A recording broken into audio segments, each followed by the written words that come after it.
Hi everybody, good morning. I am Kendra and welcome to my channel, everyone. If you're brand new, this is the kind of thing that you're about to see that I do. It's mainly centered around homemaking and mothering and grandmothering and that kind of thing. I live in Washington State and I'm married and I have 5 grown children and grandchildren. Well, not grown, well, I do have some grown grandchildren, but mostly not.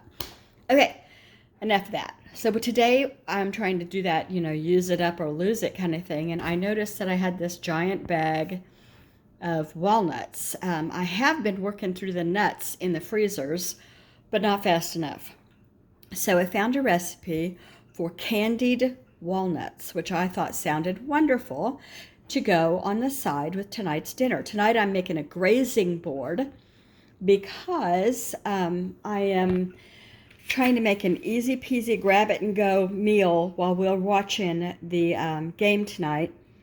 It's Michigan and University of Washington. And I have a kid who's a graduate. He's a Husky. So this is an important game for us. No matter who wins, it's great for the kids that are playing and great for the kids that are going to school or graduated from school and the adults, because that kid is an adult now. All right, so what I'm doing here is I'm taking out the little bits and putting them aside because some of these are whole and some are almost whole. I'm trying to end up with 3 cups of whole for this recipe. And I'll show you that recipe as I go along.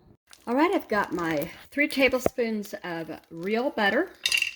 I've got 3/4 of a cup of granulated regular sugar. This recipe says not coarse sugar.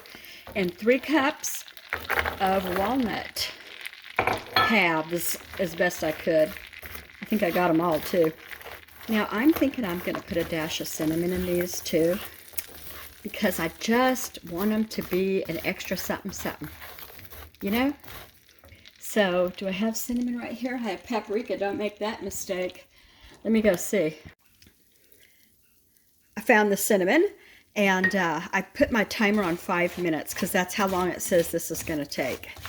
And to be careful and to stir so that you don't burn your sugar or your nuts. Don't burn your nuts, all right? Hold on a sec. I'll try to get the lid off of this. I'm so mature. Oh, shoot. There's not a shaker on it because I took it off. I'm like that. All right. I love the smell of cinnamon. Put that lid back on there before somebody comes along like me and shakes it. Okay. I think I'm shaking some of the sugar out while I stir it because I'm kind of nervous. I hope this works because it seemed like such an easy, fun thing to add to the grazing board. I couldn't help it. Plus all those leftover walnuts. I see it starting to melt some, so this is a good sign. Let me get the cinnamon put away. Let me tell you right now, because you never know, I could forget, but this is the recipe from Natasha's Kitchen. She is there on YouTube. She has her own everything. She's just written a cookbook. Her recipes are always divine. And so, Natasha's Kitchen. I will try to remember to link that. 5-minute candied walnuts. Oh, and her recipe is for a single, I tripled it, is what I'm trying to say. So if you were going to do a single, you would only do 1 cup of walnuts, 1/4 cup of white sugar, and 1 tablespoon of margarine. I only have 2 minutes left, so I turned it. It says to do it on medium, and I had it on kind of low medium, but I went ahead and turned it all the way up to medium. I may have crowded my pan. I mean, it's melting, but I want it to melt faster. Okay, so it's done. I've got some things that I did here I want to tell you about. First of all, it tastes divine. I used, while at the end of the cooking, I could tell it was starting to smell different and it was starting to look different. And I wasn't stirring it fast enough with that. The wooden spoon I had was about like that wide, and it was just doing a little bit at a time. So I grabbed 2 big fat spatulas, like the kind you turn a pancake with, and I flipped them fast and often, a lot. And that helped to spread that, the liquid part here, more on all of it. and get it done faster. And so I did add probably another 40 seconds to that time limit that I had. And let's see what else. Oh, you're going to want to crack it up, of course. Otherwise, it's just going to be kind of a bunch stuck together. It has kind of a Moose Munch vibe to it.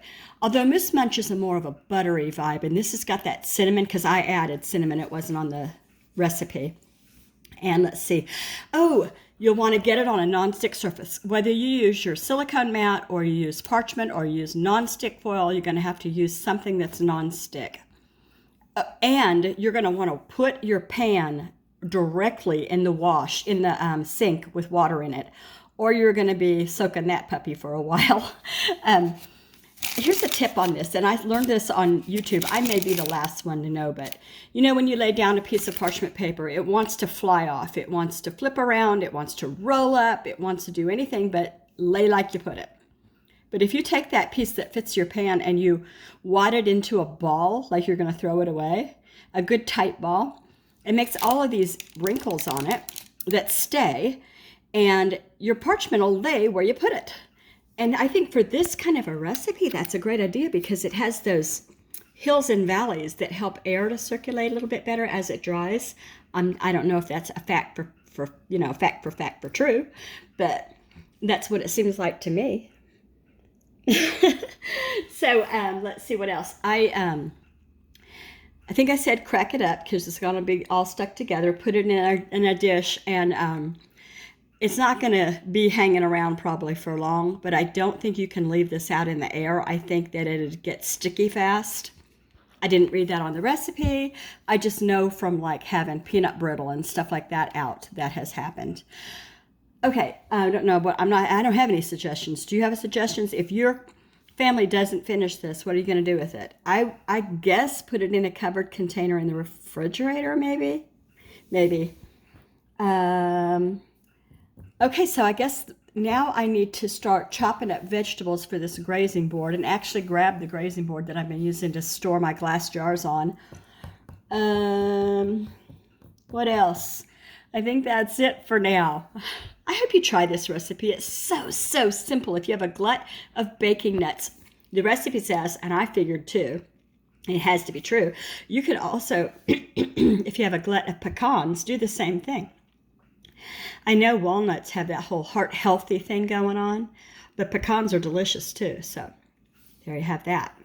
I am chopping things up for that grazing board, and I got out the Vermont extra sharp white cheddar cheese, and it's the Fred Meyer Kroger store that we have here. It's the Private Selection is the brand, and I'm almost positive it always used to be 8 ounces. Does that say 6? Why, yes, it does. Maybe I'm wrong. Have you ever noticed this? Are they now doing 2 less ounces?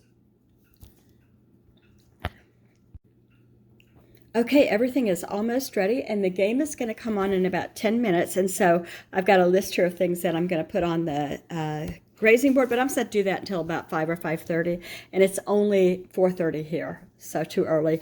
But salami slices.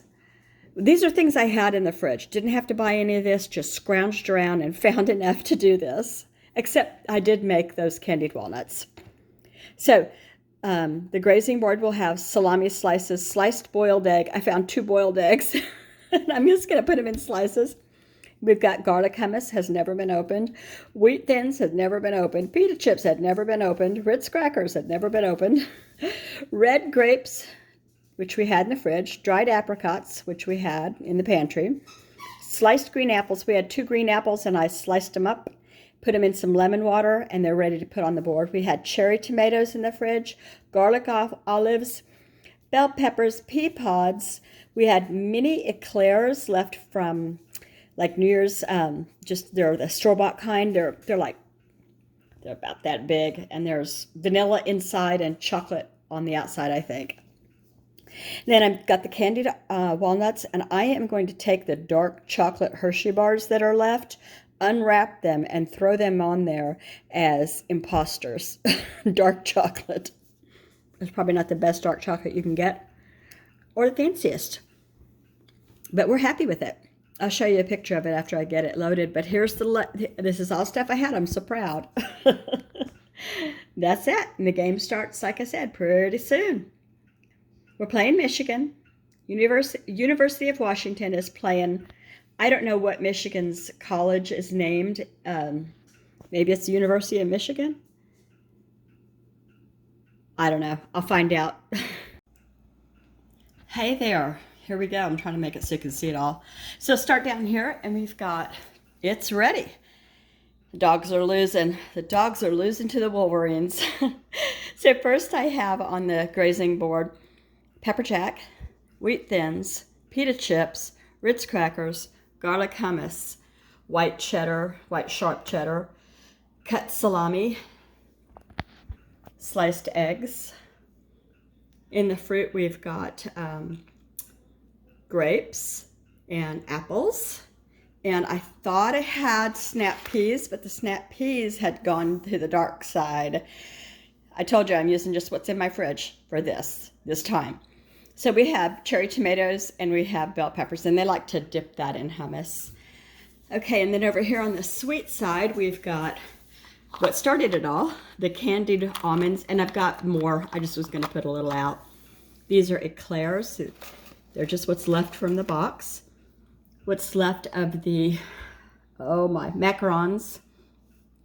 And there's that chocolate, the dark chocolate and apricots. So the dark chocolate are left over from Christmas candy. I took the Hershey's dark chocolates and unwrapped them that they were left out there. And there you have it. And they're going to have some cranberry ginger ale. Yum, yum. So that's my story, and that's the end. And if you saw anything you liked, I hope you consider subscribing. You never know what I'm going to do next. But today was a grazing board for the game. Have a great evening, everybody.